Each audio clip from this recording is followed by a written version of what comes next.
Rakhi Majumdar aktrisaning asl ismi shunday. 1947-yil 15-avgustda Hindiston mustaqillikka erishgan kuni Sharqiy Bengaliyadagi Ranaghat shahrida o'ziga to'q oilada tug'ildi.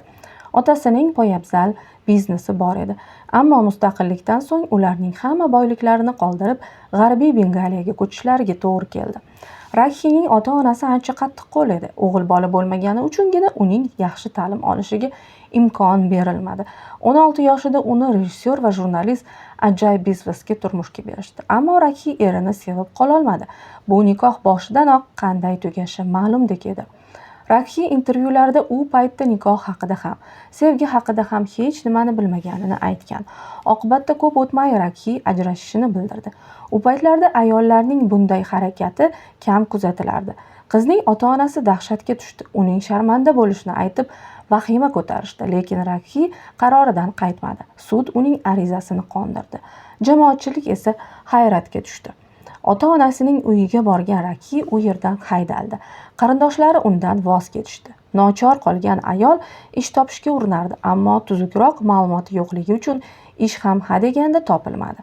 Nihoyat Rakhi Sandhya Roy degan aktrisanikiga ishga joylashishga muvaffaq bo'ldi. Aynan u go'zal bengallik qizning iste'dodini payqay oldi. Sandhya uni birga suratga tushishga ko'ndirdi, lekin Rakhiga bu yoqmadi. U aktyorlik ishini jiddiy deb hisoblamasdi. Rakhi 1967-yilda 20 yoshida ilk marta kinoda suratga tushdi.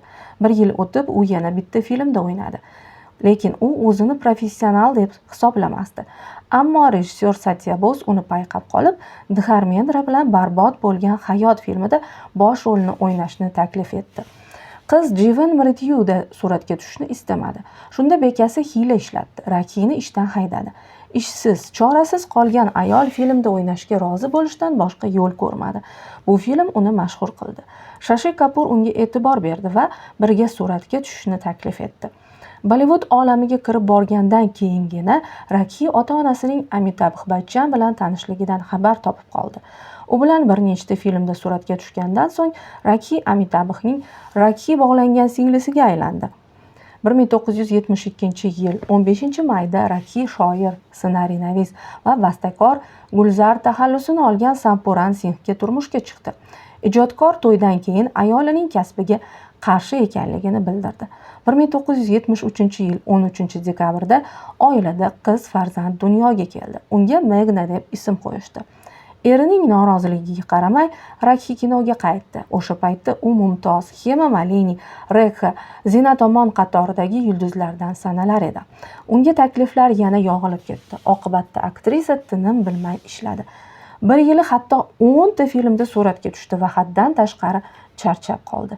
Aytish joizki, Rakhi uyda ham hamma ishni o'zi qilardi. Bu esa albatta bir insonga juda og'irlik qilardi. Aktrisada asab buzilishi kuzatildi. Ichkilikka ruju qo'ydi. Gulzar va Rakhi rasman ajrashmasa-da, alohida yashay boshladi. Eri qizini ham olib ketdi. Bunday ko'ngilsizliklarga chidolmagan va boshqa chora izlash kerakligini anglagan Rakhi ichkilikdan qutulish uchun davolanishga yotdi. Aktrisa davolanib chiqib yana suratga tushishni davom ettirganida ham qizi yoniga qaytmadi. Rakhiga tobora ko'proq dramatik rollar bera boshlashdi.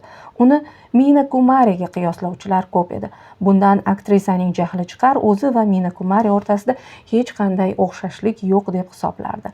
Nihoyat Rakhi butunlay o'zini qo'lga oldi. Qizini ham qaytardi. 2003-yilda Rakhi so'nggi marta bengal tilidagi Shubho Mahurat filmida suratga tushdi.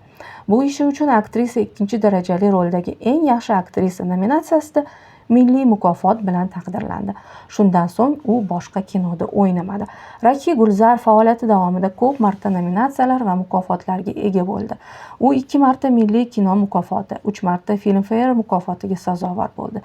16 marta Filmfare mukofotiga nomzodi ko'rsatildi. 2003-yilda esa unga Hindistonning 4-darajali davlat mukofoti Padma Shri berildi. Rakhi o'zining Panveldagi fermasida kuyovi rejissyor Govind Sandhu, qizi va nevarasi bilan yashaydi. Qizi Megna ham kino sohasida faoliyat yuritib, rejissyorlikni tanladi.